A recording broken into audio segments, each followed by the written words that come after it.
In the Supreme Court of India, Civil Appellate Jurisdiction 1385 of 2025 in the matter Anjuman Isat Talim Trust petitioner versus State of Maharashtra and others with affidavit on behalf of NCT in compliance of order number 27/225 passed by this honorable court 27/225 ର ଚିଠିକୁ ଆଧାର କରି ତାକୁ clarification ଦେଇଛନ୍ତି। Affidavit ଦେଇଛି ଏମିତି 27/225 ର ନିର୍ଦ୍ଦେଶକୁ ଲକ୍ଷ୍ୟ କରି representative respondent National Council Teacher Education, I am well conversant with the fact of the present case. I am competent to make and affirm the present affidavit को affirm करुच्ची NCT तरफ जहाँकि affidavit देइचंती बैकग्राउंड को आनी NCT 1993 कार्यकारी 95 effect है। Same scheme and scope of the NCT Act is to provide establishment of the NCT which regulates the norm standard of the teachers of country देश रे norm of standard को NCT regulate करे education system throughout the country section 12 मध्य से important role नउची। Act enumerates the functions of the council and clause 12D provides lay down guidelines in respect of minimum qualification for a person to be employed as a teacher in schools and in recognized institution। Guideline frame करी था minimum qualification बाबद रे recognized institution मानक रे जने teacher होगा भाई NCT exercise करी था 32(2)D single I section 12D सहित देख ना भाई को जाइछि। NCT रेगुलेशन 2001 रे आसीथिला सब्सिक्वेंटली NCT एक्ट में अमेंडेड होइछि 11 रे जो थे सबठारु भाइटाल सेक्शन अच्छी 12A जो थे इंसर्ट करा जाइछि council to determine by regulations the minimum standard of education of school teachers and section 2KA कहिछि जे डेफिनेशन ऑफ स्कूल जहार विभिन्न प्रसंग रही सेक्शन 32 मध्य NCT रेगुलेशन 12A रे आसीछि। आ कंप्लीटली आमे देखिबा आपण माने कमेंट करूछंती आपण बुझिबे तापर कहिबे आज्ञा मु जहाँ बुझुची से ही कहूँ आपण मैंने ताहाकु मध्य प्रकारांतर देखिबे सत भी होइछि। 31/3/2010 रे सेक्शन 23 1 को आधार करी RT एक्ट 2009 आसीथिला सेंट्रल गवर्नमेंट NCT को ऑथराइज कले मिनिमम क्वालिफिकेशन को से प्रोवाइड करिबा पई एलिजिबल हेबा पई अपॉइंटमेंट करिया पई टीचर मानकु 31/10 रे आसीथिला सेही नोटिफिकेशन जहाँ को अनेक्स करा जाइछि सी रे। NCT 23/8/10 रे सेक्शन 23(1) को नहीं कि गोटे प्रसंग रे करिथिले prescribing minimum qualification for appointment of teachers in standard 1 to VIII making the teacher eligibility test mandatory से मैंडेटरी करथिले टीचर एलिजिबिलिटी टेस्ट को एनेक्सर D हिसाब रे पेज 50 to 56 एनेक्सर करा जाइछि TET को मैंडेटरी करा जाइथिला टीचर अपॉइंटमेंट पाई। Ministry of human resource development department of school education literacy issued guideline file number जोटा कि देखंतु मेंशन है 8/11/2010 रे section 35(1) RT act 2009 for implementation of under relaxation qualification को नहीं कि 2009 रो 8/11/2010 रे देइथिले कोन कहिथिले ना जेउठी स्टेट एजुकेशन इंस्टीट्यूशन ऑफर करि परिबे नै सफिशिएंटली एडिक्वेट नथिबो ट्रेनिंग पई सेठी मिनिमम क्वालिफिकेशन को रिलैक्स करा जाई पारे सेंट्रल गवर्नमेंट चाहिए रिलैक्सेशन करि परिबे एवं ताहा मध्य 2010 रे आसीथिला सेंट्रल गवर्नमेंट द्वारा in order to central government provide करि परिबे रिलैक्सेशन सेक्शन 2 of 23 जदि रिलेवेंट इनफॉरमेशन नेला परे हृदयंगम करिवे जे अपॉइंटमेंट करिवा पई टीचर को अकॉर्डिंगली स्टेट गवर्नमेंट मध्य रिलैक्सेशन पई चिट्ठी करिवे तापर सेंट्रल गवर्नमेंट दे पारिबे रिलैक्सेशन बोली थिला कथा। क्वांटिटेटिव इनफॉरमेशन नहीं देबे एवं नेचर ऑफ रिलैक्सेशन कौन रही नेबे time period her which relaxation is short the manner in which and the time period within the which the state government would be enable teachers appointed with relaxed qualification acquired prescribed qualification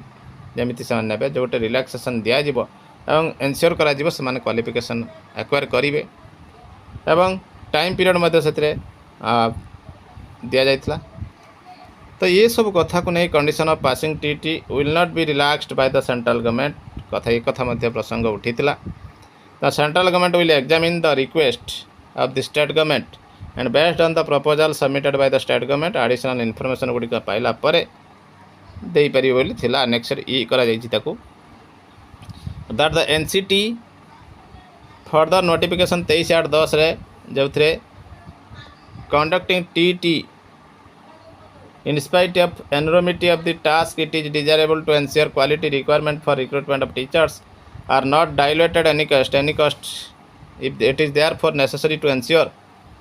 that persons required as teachers possess the essential attitude and ability to meet the challenges of teaching at the primary and upper primary levels।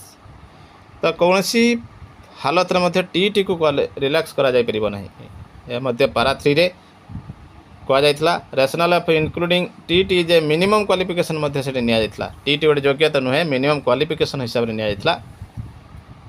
As under it would bring national standard TET national standard आनिबो benchmark teacher quality education आनिबो induce teachers education institution and students from this institution it would be positive signal to all stakeholder ताकू मध्य annex करा जायछि F भाव में 29/7/11 पुणी किसी amendment आनी एनसीटी 23/8/2010 किंतु टीटी से कंटिन्यू बलवत्तर रही with effect from 1/6/12 NCT act specially amend करा 12A जोटा मो पूर्व कही give effect section 23 of the RT act thereby granting power to the council determine by regulation of the minimum standards of education of school teachers. Section 23 NCT act categorically provides powers NCT to determine standard of education को determine करने कहुला। 12A टी कौन देखी नवा टिके 12A टाक mindfully शुणु for the purpose of maintaining standard of education in school the council may by regulation determine the qualification of person for being recruited as teacher in any primary upper primary secondary senior secondary intermediate school केतोटी level रही pre primary primary upper primary secondary senior secondary 4टी 5टी तो by whatever name called जहाँ भी ना ही था ये गुड़िकर टीचर मानकर क्वालिफिकेशन को से स्थिर करेंगे प्रोवाइडेड दैट तापर nothing in this section shall adversely affect the continuance of any person recruited in any pre-primary, primary, upper primary, secondary, senior secondary or intermediate school or colleges under any rule, regulation, order made by central government, state government or a local government or other authority immediately before the commencement of the NCTE Act 2011 solely on the ground of non-fulfillment of such qualification as may be specified in the by the council। तो देखंतु ये adversely effect करि परिबो नाही ता पूर्वरु जो माने 2011 पूर्वरु जो माने नियुक्ति पाई छंती सेमानक पाई तो निश्चित भाव देखंतु तो ये मिनिमम क्वालिफिकेशन कथा पड़ीथिला आपनकर जो क्वालिफिकेशन स्थिर होबा ता पूर्वरु जो क्वालिफिकेशन धारी टीचर माने थिबे से माने एडवर्सली इफेक्ट हेबे नाही किंतु provided further that minimum qualification of a teacher refer to in the first proviso से माने एक्वायर करेंगे period of specify in this act under right of children free education act 2009 act अनुसार से मानकु किंतु adversely effect नहेले भी minimum qualification acquire करने को पड़ो। मिनिमम क्वालिफिकेशन सेपटे टीटी को फिक्स करा जाइछि पावर टू मेक रेगुलेशन ये को मध्य देखंतु ऑफिशियल गैजेट रे आसीथिला। तो ये 12A टी सबुठारु इम्पोर्टाट रही बोली मु भावुची। एनसीटी सही प्रसंग रे जो 5टी लेवल पाई रखिया कथा 2014 रे पुणी थरे आनिले notification recruited as education teachers physical education teacher in pre primary primary upper primary secondary senior secondary एगुड़िक समस्त 12/11/14 रे पुणी थरे नोटिफिकेशन आनिले जो टीटी मिनिमम क्वालिफिकेशन रही बलवत्तर कौटी ना प्रमोशन आउ recruitment as well as promotion recruitment सहित प्रमोशन जरूरी बोली 2014 आने द रिलिवेंट एक्सट्राक्ट एनसीटी जोटा आनी रेगुलेशन 2014 ये रही से नोटिफिकेशन जो प्रमोशन कही power to relax provided that no relaxation shall be granted under these rules with regard to minimum qualification for appointment of teachers for level 3 1 to VI BIII जोटा को रखा जाइछि फास्ट शेड्यूल एठी कौन सी relaxation दिया जीव नाही from bare perusal of the above extract either extract कौन काढ़िले एनसीटी 2014 रूल अनुसार मैंडेट करथिले क्वालिफिकेशन फॉर बोथ रिक्रुटमेंट और प्रमोशन पाई एटी बोथ रिक्रुटमेंट और प्रमोशन पाई नैथिले जोटा कि same can not be relaxed for anyone कहा पाई मध्याटा रिलैक्स हो पार ना next here with a true copy NCT 2014 next होती कहा पाई एनीवन एटी कौन कैटेगोरी रखिले ना जे एति पूर्व नियुक्ति पाई छाड़ पाइबे से छाड़ पाइबे एमती कौन रूल रखिले ना सेकेंड प्रोविजन 23-2 रे थिला 1/4/15 जो every teacher provided that every teacher appointed और in position on the 31st March 2015 who does not possess minimum qualification as laid down under subsection 1 shall acquire such minimum qualification जो माने भी अछंती 31st March 2015 सुधा एठी कहलेनी जे कई किए अछंती एतिकी पूर्वरु हेतिले हबो ना एतिकी मझिरे थिले हबो से कथा सब नाही जे भी अछंती 4 वर्ष मध्य मिनिमम क्वालिफिकेशन एक्वायर करेंगे मिनिमम क्वालिफिकेशन बारंबार से कहते टीटी को बलवत्तर रखा जाइए एमएचआरडी आसिले एवं 1/4/19 सुधा ताकू minimum qualification in service untrained teachers मान को नापी गोटे प्रोसेस तैयारी कले क्लारिफिकेशन देले NCT it can be gathered from the above said notification ए पर्यंत से सब नोटिफिकेशन कौन अच्छी कहते क्लारिफिकेशन देले जे 23/8/2010 आ 23/7/2011 एनसीटी जो आनी 4/2010 notification that teachers appointed prior to date of notification amongst teachers appointed before 3/9/2001 exempted थे acquiring minimum qualification notification specified in paragraph 1 said notification the TT is one of the qualification referred therein से जो TT one of the qualification थिला there has been no change as far this position is concerned in any subsequent understanding of the status of the class teachers तो एठी TT को minimum qualification भितर गणा जाइछि तो एथिरे सेक्शन 23 रे गोटे विंडो दिया जाइथिला एनसीटी द्वारा 2017 रे जे करेक्टली इंसिस्टेड हेतिला all in service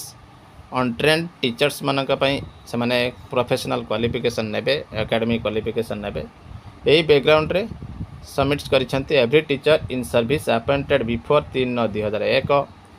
in accordance with the prevalent recruitment rules without possession of the requisite teacher training professional qualification as well appointed between 3/9/2001 23/8/2010 सब गुड़िक कह जाइथिला notification 31/3/2010 are mandated to acquire TET for appointment as well as for promotion ये गुड़िक मध्य समस्त promotion कथा कह जाइथिला 13 number point रे आहुरी क्लारिटी आसबार अच्छी जे कहते every teacher in service appointed before 3/9/2001 in accordance with the prevalent recruitment rules with possession of the requisite teachers training professional qualification as well as teacher appointed between 3/9/2001 एवं 23/8/2010 मध्य जो मैंने भी पाई and between 23/8/2010 to 29/7/2011 ये समस्त qualification भल भाव देखु